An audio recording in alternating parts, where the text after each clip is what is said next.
Então, pessoal, dando continuidade aí ao assunto, ciclo do açúcar, nós vamos agora resolver 5 questõezinhas rápidas aí que eu escolhi com muito carinho para vocês aí na internet. A primeira questão, uma questão do Enem, se eu não me engano, 2012 ou 2013, por aí, que diz assim: em um engenho sois imitadores de Cristo crucificado, porque padeceis em um modo muito semelhante o que o mesmo Senhor padeceu na sua cruz e em toda a sua paixão. A sua cruz foi composta de 2 madeiros, e a vossa, em um engenho, é de 3. Também ali não faltaram as canas, porque 2 vezes entraram na paixão, uma vez servindo para o centro de escárnio e outra vez para a esponja em que lhes deram fel. A paixão de Cristo, parte foi de noite sem dormir, parte foi de dia sem descansar, e tais são as vossas noites e os vossos dias. Cristo despido e vós despidos, Cristo sem comer e vós famintos, Cristo em tudo maltratado e vós maltratados em tudo. Os ferros, as prisões, os açoites, as chagas, os nomes afrontosos, de tudo isto se compõe a vossa imitação, que se for acompanhada de paciência, também terá merecimento de martírio. Sermões Vieira, 1951, adaptado. O trecho do sermão do Padre Antônio Vieira estabelece uma relação entre a paixão de Cristo e o quê? Se vocês observarem, no texto, ele dá algumas dicas. A sua cruz foi composta de 2 madeiros, a cruz de Cristo, e a vossa em um engenho. Ou seja, está falando que a pessoa que ele está se dirigindo aqui sofria no engenho. Outra coisa, as vossas noites e os vossos dias, Cristo foi de noite sem dormir, parte foi de dia. O sofrimento de Cristo foi de noite e de dia, E essa pessoa que ele está se dirigindo, o sofrimento também é à noite e de dia. Cristo, na paixão de Cristo, estava despido. Essa pessoa que ele está se dirigindo também. Cristo ficou durante a paixão de Cristo sem comer. E essa pessoa que ele está se dirigindo, ou essas pessoas que ele está se dirigindo, no caso, porque ele está aqui no plural, também estava faminto. Então, Cristo em tudo foi maltratado, e vós maltratados em tudo. Então, aqui que ele está se referindo? As opções são: a atividade de comerciante de açúcar nos portos brasileiros?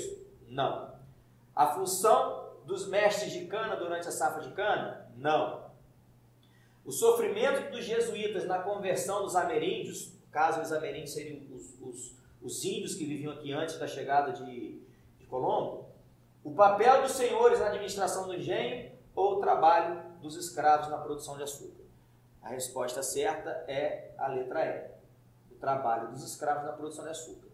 É uma questão completamente de interpretação. O aluno lendo essa questão, interpretando, ele consegue matar. Fazendo a análise direitinho, com calma, dos pontos que eu falei, você consegue perceber que o Padre Antônio Vieira, no seu sermão, ele está se referindo ao sofrimento dos escravos, assim como o sofrimento de Cristo na paixão de Cristo. Ok? Segunda questão. Diz assim: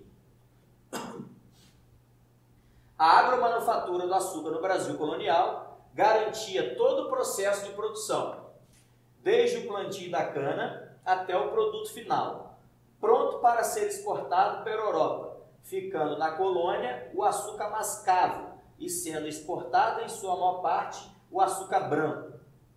Apesar de controlar todo o processo de produção, não eram os portugueses que realizavam a distribuição do produto na Europa, cabendo essas funções aos.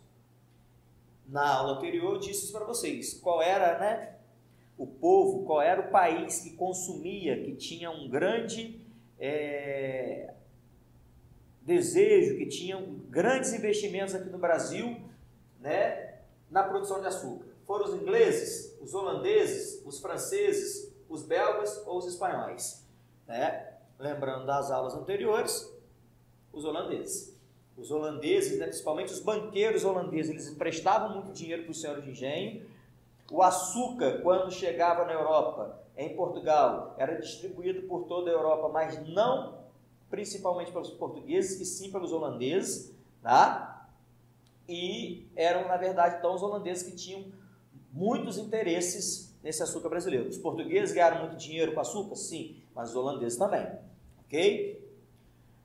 Terceira questão. Universidade Federal do Paraná. O ser senhor de engenho é título a que muitos aspiram, porque traz consigo o ser servido, obedecido e respeitado por muitos. Essa frase de João Antônio Andreoni, conhecido como Antonil, escrita no seu livro Cultura e Opulência do Brasil por suas drogas e minas, refere-se aos: item A, ricos comerciantes que lidavam com os negócios de exportação e importação. B, proprietário das terras que formavam a aristocracia agrária de grande poder econômico e político.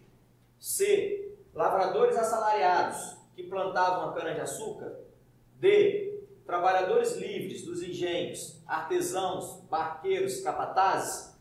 Ou letra E, grandes proprietários das fábricas de manufaturas têxteis. A resposta certa aí é a letra B. Proprietários das terras, proprietários dos latifúndios, que formavam a aristocracia agrária. Esses caras aí eram os senhores de engenho. Nas aulas anteriores, na aula anterior, numa das aulas anteriores, eu falei isso para vocês. O poder que o senhor de engenho tinha. Dentro do engenho, a palavra final era dele, todo mundo respeitava, e ele tinha também um poder político na sociedade, na cidade ou na vila que ele morava muito grande. Então, os senhores de engenho eles acabavam tendo o domínio econômico e político da região onde eles viviam. Ok? Vamos para uma próxima questão, que diz assim: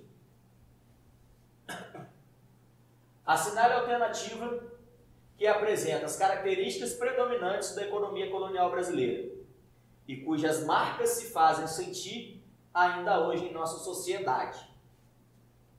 Então, aí está pedindo para marcar a alternativa e apresenta as características da economia colonial brasileira.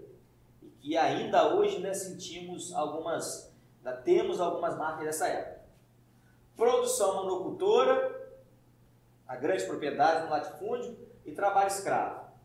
Monopólio comercial, pequena propriedade rural e trabalho servil. Produção para o mercado interno, propriedades diversificadas e trabalho assalariado. Monocultura de exportação, propriedade minifundiária e trabalho escravo. Importação de matéria-prima, latifúndio e trabalho escravo de negros e índios. Então, o que ocorre? O aluno, esse tipo de questão, ela é feita para exatamente confundir a cabeça do aluno. Porque em vários desses itens tem características dessa época aqui, da economia colonial brasileira. Por exemplo, vamos começar de baixo para cima. Importação de matéria-prima. Não acontecia. Mas era realizado no latifúndio? O trabalho era escravo? Sim. Então isso já dá uma sacudida no aluno. O aluno já fica um pouco confuso. Monocultura de exportação. Isso acontecia? Sim. Propriedade minifundiária e trabalho escravo? Propriedade minifundiária não, porque era feito na grande propriedade. Era feito no latifúndio. Mas com trabalho escravo? Sim. Então, aqui na letra D, monocultura de exportação, trabalho escravo está certo. O erro está aqui, na propriedade minifundiária. Então, cada pontinho desse aí, o aluno tem que estar atento. Porque numa dessa, ele vê, monocultura de exportação está certo, trabalho escravo está certo, isso aqui eu estou em dúvida, não marca assim mesmo. Não, tem que ter certeza de toda a resposta. Produção para o mercado interno, já está errado aí. Então, esquece. Monopólio comercial está certo? Sim. Pequena propriedade rural, já está errado. Era o latifúndio era grande propriedade. E não era trabalho servil, era trabalho escravo. Então a resposta correta é a letra A, que está lá. Produção monocultora, como a gente viu lá no sistema de plantation, lá na primeira aula, com o slide que eu coloquei com o sistema de plantation, realizado no grande latifúndio, Só para esclarecer, a produção monocultora era a produção de uma coisa só, que no caso era açúcar, no latifúndio, na grande propriedade e com trabalho escravo. Tá? Então, vamos para a última questão aí, galera. No século XVII, a crise na empresa açucareira nordestina foi motivada pelo ou pela ITA. Crescimento da produção antilhana, tá certo, tá ok, tá certo. Concorrência inglesa, não tinha concorrência inglesa. Não eram os ingleses os concorrentes dos portugueses na Europa. Então, você já cancela o item A por causa disso. Expulsão dos holandeses também tinha, mas o grande erro está aqui, na concorrência inglesa, então esquece. Item B, desenvolvimento da pecuária, concorrência antilhana, queda dos preços do açúcar no mercado internacional.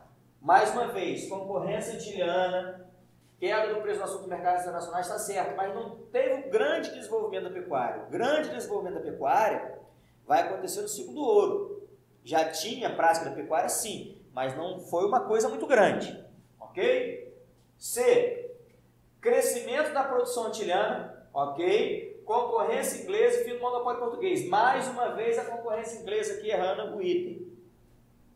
Crescimento da produção antilhana, ok? Fim do monopólio português, ok. Mas concorrência inglesa, esquece. Item C também errado.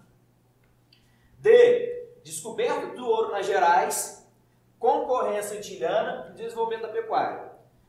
Vai acontecer a descoberta de ouro em Minas Gerais? Sim, mas não foi isso que levou ao declínio da produção de açúcar. A sorte dos portugueses foi que eles acharam ouro em Minas Gerais, porque senão eles tinham entrado numa crise econômica bem maior do que eles entraram. Tá? Mas não foi a descoberta do ouro que levou à crise da produção açucareira, não. O que levou à crise foi exatamente a produção nas Antilhas. E mais uma vez o desenvolvimento da pecuária. Já tinha, mas não era tão grande. Isso vai acontecer no ciclo do ouro. E aí só sobrou o item E. A resposta certa aí é a letra E, que diz assim, ó, queda do preço do açúcar nos mercados internacionais, concorrência, né, nas Antilhas, os holandeses começaram a produzir açúcar nas Antilhas, e isso levou o fim do monopólio português.